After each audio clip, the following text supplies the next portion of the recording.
Okay, next है हमारा, of all the closed cylindrical cans of the given volume 100 cubic centimeter, find the dimension of the can which has minimum surface area। Means इस question में हमें क्या दिया है, volume दिया है कांस्टेंट, कितना दिया है, वॉल्यूम दिया है 100 सेंटीमीटर क्यूब। और जब वॉल्यूम हम फिक्स कर दें एक बार 100 सेंटीमीटर क्यूब, तो क्वेश्चन ने बोला है उस कैन का सरफेस एरिया निकालो जिस सरफेस एरिया क्या हो, जिसका सरफेस एरिया मिनिमम हो, उस कैन के क्या बताओ, हमें डायमेंशन बताओ। ठीक है, देखो बात किसकी हो रही है, सिलेंडर की हो रही है।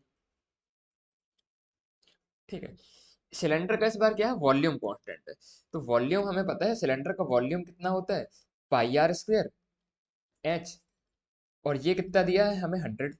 ठीक है, सरफेस एरिया को हमें मिनिमाइज करना है, तो हम सरफेस एरिया का एक्सप्रेशन लिख लेते हैं। सरफेस एरिया कितना हो जाएगा, 2 pi R H plus 2 pi R square. अब यहाँ पर देखो दो वेरिएबल है, तो एक वेरिएबल एच हटा देते हैं, तो पहली वाली इक्वेशन से एच की वैल्यू निकाल के दूसरी वाली इक्वेशन में पुट कर दें। तो ये कितना आ गया, 2 पाई आर, एच की वैल्यू कितनी आ जाएगी, 100/पाई आर स्क्वायर, प्लस कितना, 2 पाई आर स्क्वायर। ठीक है, देखो कुछ कैंसिल हो रहा है, पाई से पाई कैंसिल हो जाएगा, आर से एक आर कैंसिल हो जाएगा। तो सरफेस एरिया का एक्सप्रेशन जो आ गया हमारा, ये हो गया 2 × 100 यानी कि 200/r plus 2 pi R square. ये हमारा सरफेस एरिया का एक्सप्रेशन आ गया। अब क्वेश्चन बोल रहा है इसको मिनिमाइज करना है, तो इसको मिनिमाइज करने के लिए क्या करें, डिफ्रेंशिएट कर देते हैं। तो देखो ds/dr, आर के रिस्पेक्ट में डिफ्रेंशिएट होगा, कितना आ जाएगा, 200/r का आएगा -200/r स्क्वायर, प्लस 2 पाई कॉन्स्टेंट है, और आर स्क्वायर का कितना हो जाएगा, 2r। ठीक है, और डिफ्रेंशिएट करके इसको क्या कर दें, जीरो के बराबर कर दें। तो देखो यहाँ से कितना हो गया, 4 पाई आर इस तरफ रहेगा, इक्वल टू कितना आ गया, 200/r स्क्वायर। मीन्स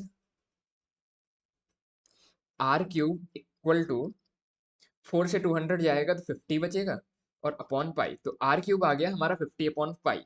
तो r कितना हो जाएगा, r हो जाएगा 50/पाई⁻1/3।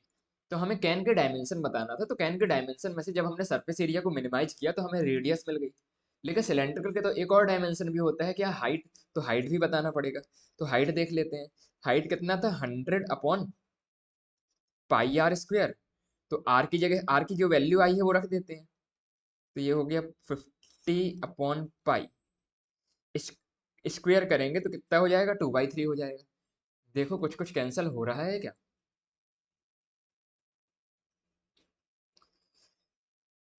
तो इसको हम लिख सकते हैं h =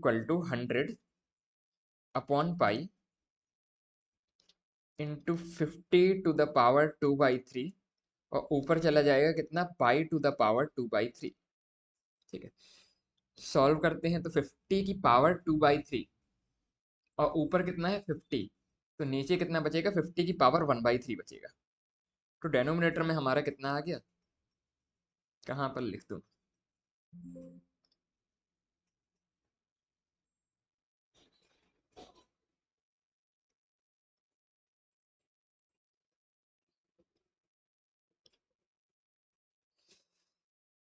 इसको नेक्स्ट पेज में लिखते हैं कैंसिल करने के लिए। ये कितना, 100 × पाई⁻²/3, 100 × पाई⁻²/3 अपॉन पाई⁻50⁻²/3।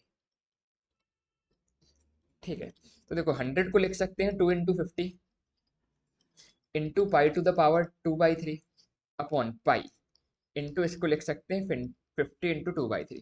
ठीक है, 50 और 50⁻2/3 कैंसिल होगा, तो ऊपर कितना बचेगा, 50⁻1/3, और नीचे कितना बचेगा, पाई और पाई⁻2/3 कैंसिल करके आएगा ये पाई⁻1/3। तो हाइट आ जाएगी हमारा 2 × 50/पाई⁻1/3।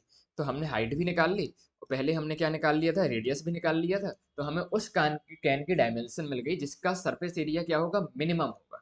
ठीक है, जब वॉल्यूम क्या होगा, constant 100 metre cube, 100 centimetre cube. ठीक है।